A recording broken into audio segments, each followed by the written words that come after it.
Ta'limot davlat 90 kunlik doirasida tumandagi barcha maktabgacha ta'lim tashkilotlarini yozgi sog'lomlashtirish jarayonlari, seminarlari davom etadi.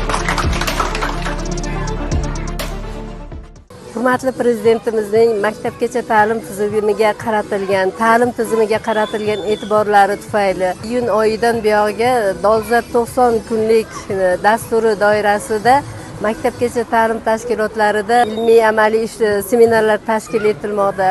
Har bir bola e'tibor markazida shiori ostida mana shu maktabgacha ta'lim tashkilotlarida har bir tarbiyalanuvchimizni qobiliyatiga e'tibor bergan holda o'zlarini qobiliyatlarini yuzaga chiqarishi uchun sharoitlar yaratilib, mana shunday chiroyli o'quv amaliy seminarlar tashkil etilmoqda.